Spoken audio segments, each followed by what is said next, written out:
talk about. Your compass will become a question for every single action that you have.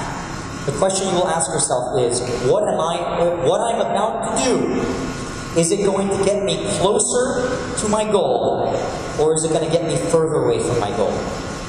Everything. Do I want to go to this party? Well, it's going to get me closer to this goal of being a famous opera singer. I don't know, is there any opera people that are going to be attending? Okay? And the thing is, you have to be absolutely fearless. Every single phone call I make, every single sponsor, every single newspaper, when I called the Targum before, I got no from them before that they were going to publish my article. It took me a couple $1,000s in donations to get that article printed, to get them recognized.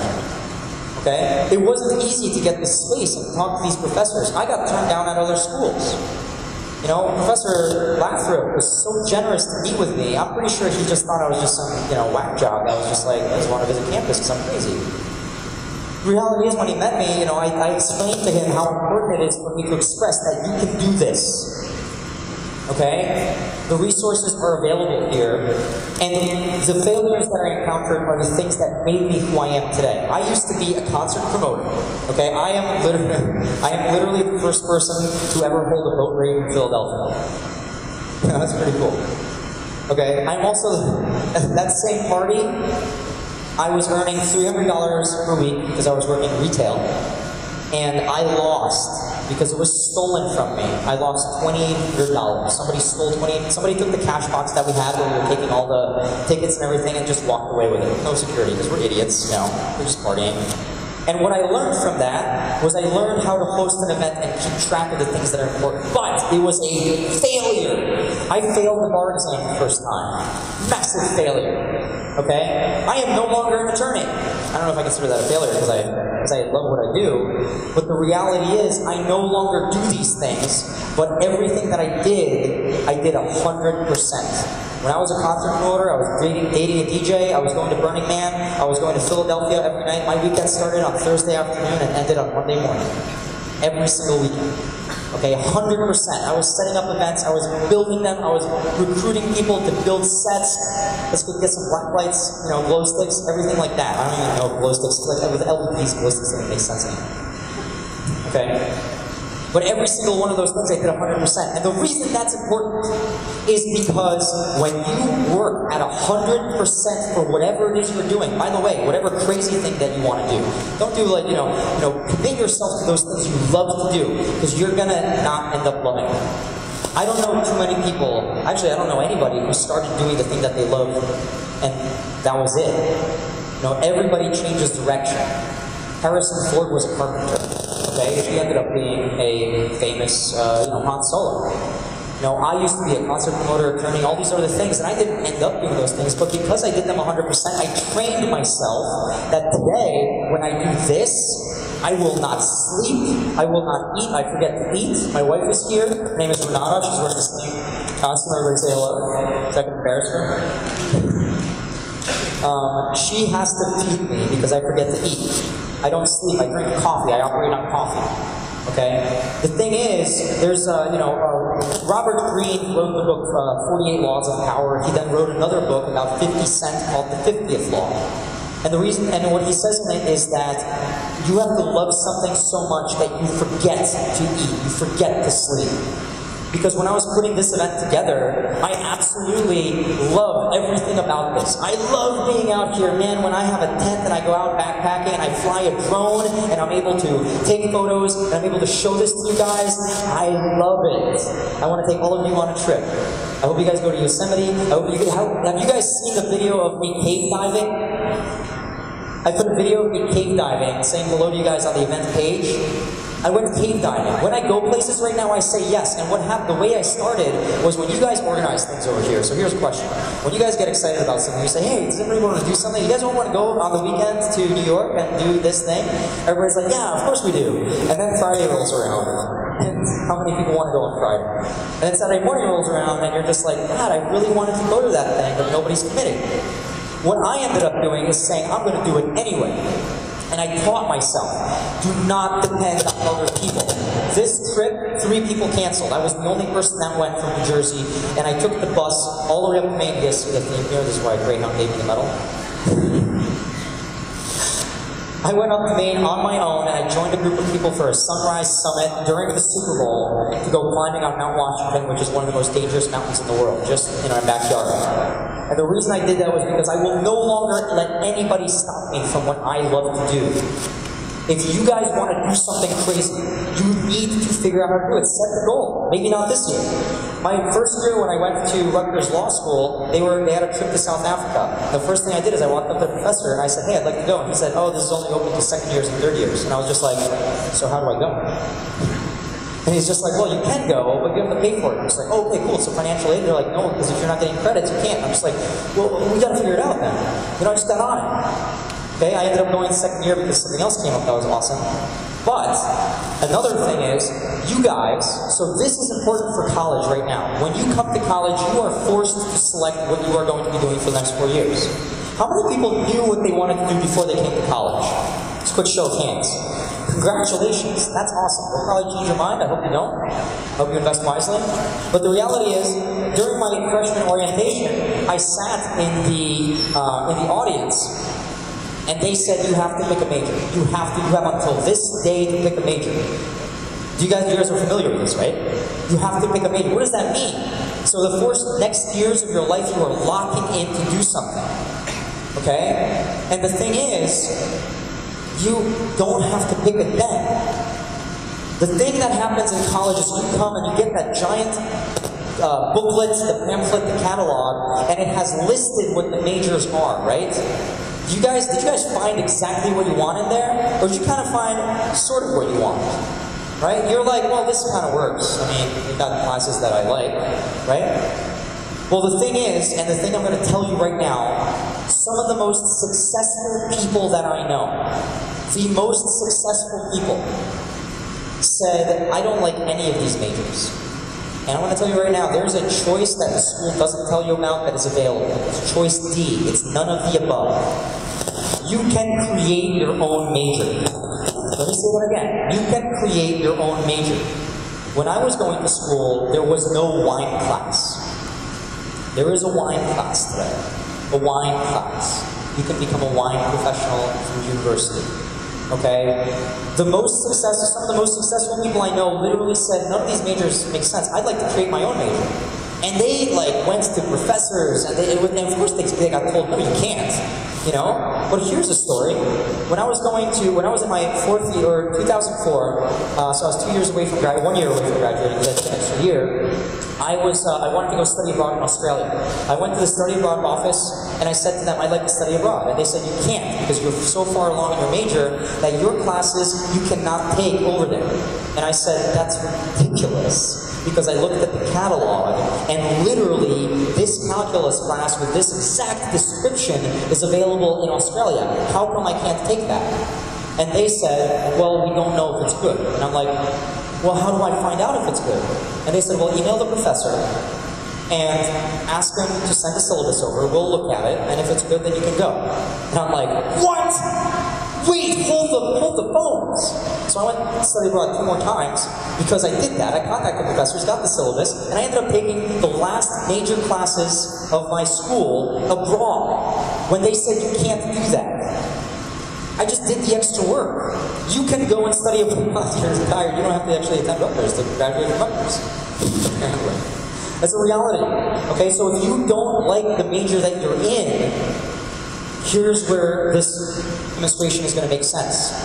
Look around you, okay? You guys have the Go Outdoors program on one side, and ironically enough, the Go Outdoors Club over there. Or the Rutgers Outdoors Club over there. So they're not actually competing, they do work together sometimes. But you guys have the Astronomical Society, the Scuba Diving Program, you guys have the Photography Program, you guys have Rutgers Rugby, you guys have the Climbing Club. You guys have so many resources. You are students, and the university will give you money to do whatever interest you have. They will give you money if you get enough people together to call yourselves a club, and they actually budget for this, and they give you money. The Rutgers team's getting money, I mean, their sports team, the Go Outdoors program gets money, the Rutgers Outdoors Club gets money, all these clubs get money. You want to do something? If you want to go to Miami and you want to take pictures of, or if you want to be a luxury car driver, and that's actually what you want to do, you want to test luxury cars, you can literally start doing that today. Bring it to a bunch of professors, find out which professors in the engineering department are interested, and they will teach you, or they will help you put together a group that can go down to Miami during spring break and check out all the awesome hot cars that are. You can do this. This is the university. It's all here. I brought these clubs together specifically to show you that these individuals that are in the audience that we'll be naming later, you can meet them today, you can talk to them, you can ask them, how do I get started right now? What can I do? Whatever you want to do. Instead of going home and, watching Rick and Morty for the 15th time, okay, what you can do is you can ask yourself, what is it that I want to do? What is it that I want to do when I finish and graduate college? Not what do I want to prepare, how do I want to prepare myself? Everybody thinks that you need good grades, that you need to finish the right internships, so that when you graduate college you have these statistics. So that these statistics compared against these exact same statistics are better, and that's why you're going to get the job. The reality is that's not how it works. Today, if you contact people who are interested in whatever it is you're doing, you are going to form a relationship. Today, if you call somebody and say, hey, 3 years from now I'm graduating, and I work in the fashion industry in Los Angeles. If you contact a bunch of fashion companies out in LA, they will ultimately, one of them out of the 100 you contact is going to say, hey, here's some information. And you begin building that information. As soon as somebody starts talking to you, you got it, that's a bite. You have someone helping you. When you get someone face-to-face talking to you, they are now invested in you. They feel bad if they don't help you. And if you continue to get information from it, they will realize that you have a passion, they want to do something. In 3 years, you will literally be flying across the country to work in fashion on some show in Hollywood. You will be at whatever it is. But today is when you say, today is when you contact them and say, how can I do this? Because if you wait until graduation, that's when they're going to want to say, well, what's your GPA? What sort of things do you do in your clubs? And they're going to try and kind of take this square peg and fit into their round hole. Or today, you can say, what do I need to do? And then, here's the magic part, then you take the classes here that matter for that. And the other classes, not so important. And your GPA becomes less important. But what becomes important is what you did. Is this bugging anybody else? Okay. What you did. You will make friends in the industry. And the thing is, if there is 100 candidates for a job, and you are one of them, and you know the guys because you've been bullshitting with them for the past 3 years, they're going to go, hey, I want to work with Jake. What about Jake? This guy's got better things, but Jake we know. We can train him. That's the magic words. We can train him to do anything. Any human being can be trained to do anything generally, okay? And jobs are created in a way that you can't really mess them up as an entry-level person. You're either answering email or being a secretary or whatever it is, okay? So that's what you can do. That's the resources that you have here, and that's so that's what's going on right now. In fact, the clubs right now are speaking to each other about putting together a spring break trip to go to either Yosemite or go cave diving or anything else like that. And what they're doing is they're looking for students who are interested. If you guys want to go do a trip like this, it is your opportunity to come together and say, hey, how can we do this? And figure it out. And the school will give you money for this trip. You guys can either pay for your own spring break and drive down to Florida like I did, okay, because that's what everybody does, or you can get paid and then have money and go do something that you love, like climbing in Yosemite, or like scuba diving with the scuba diving program down in Florida, or wherever, or you can go mountaineering, anything. But do it today. Ask yourself, where do I want to be? Because after those days of spring break, are you hungover and tired and not looking forward to school? Or are you coming back and trying to think, oh my God, I gotta contact these people. I gotta contact these people and follow up, because there's a job waiting for you at the end of college that you can enter. But you have to start today. You can. You're students. There's nothing to do. You have no responsibilities. Homework, weighs heavily on you. But if you say to yourself, this is what I want, and by the way, one other thing that I want to say, I'm trying to find a spot where this thing's not happening. Yeah, maybe if I turn it on here. Is this, I don't know how to operate this one here. Yes. Totally the wrong device. But the thing about it is, okay, that's still. But the thing is, you know, do that today. Just get out there and do the things that you absolutely love. And here's what I got to mention. I didn't know what I wanted to do. I didn't know what I wanted to do. You don't know what you wanted to do. You most likely don't know what you wanted to do. But there's a period of time that you have to figure it out. You will sit down and you will ask yourself, well, what is it that I want to do? And you won't have an answer. You just won't. You start at zero. But by taking the time and asking yourself those questions, you are doing something that 99% of the human race has never done before. Let's see if I can turn that down even a little bit more. Hello? Okay. There's a period of time that is uncomfortable. It's called writer's block, when people sit down. You have no idea what you want to write. You have no idea what you want to do. Nobody tells you about it. You are completely helpless. But it's up to you. When people told me that I could not be an adventurer because I was an attorney with massive debt and no training, I said to myself, I will figure it out. I didn't know where I was going, but I had to figure it out. I threw myself at the world. And it wasn't until I was completely stripped of all of these, you know, things like my parents helping me, the financial aid that I had, all this other stuff. It wasn't until then that I realized how I could do it in a sustainable way so that I could continue to do it so I get better and so that I could finally get paid for it. There was a period of time that was really difficult. And I wrote in a journal every single day. When I look back at those journal entries, I see a person who is constantly struggling. Every single day for me was just like, oh, no money yet.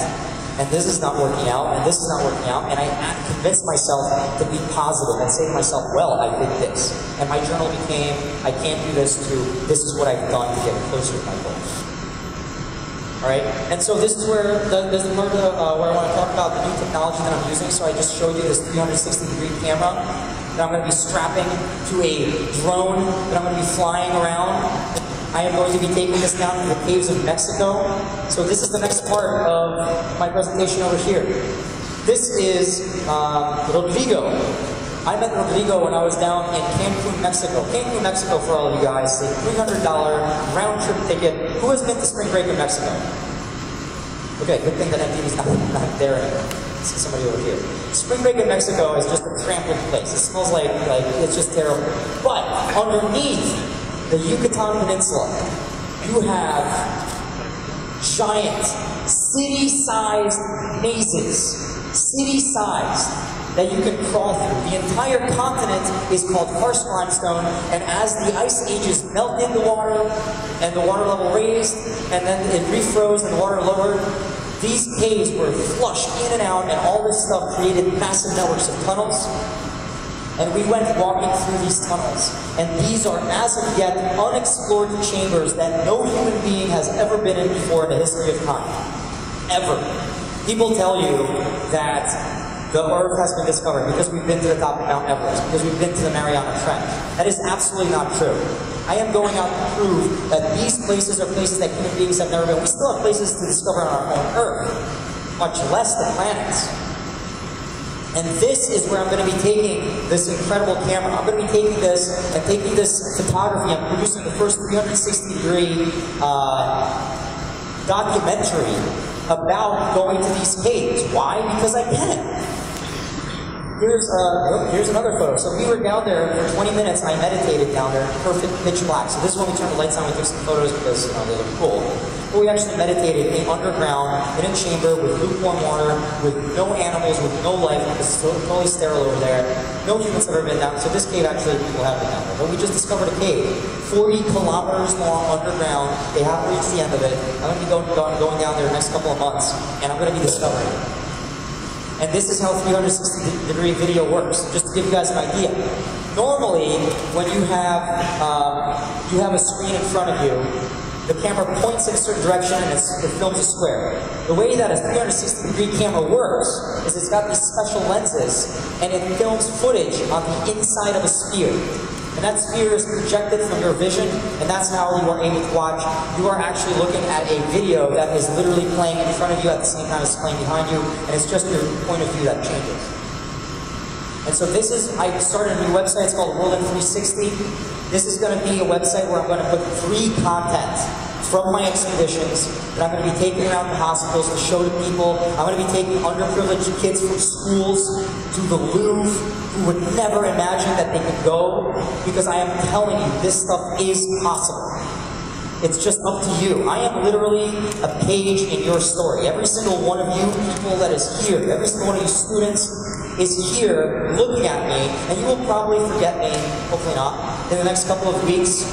But you are the person that's writing your story. Everything that happened behind you, all these classes that you took, all these breakups that you had, it doesn't matter.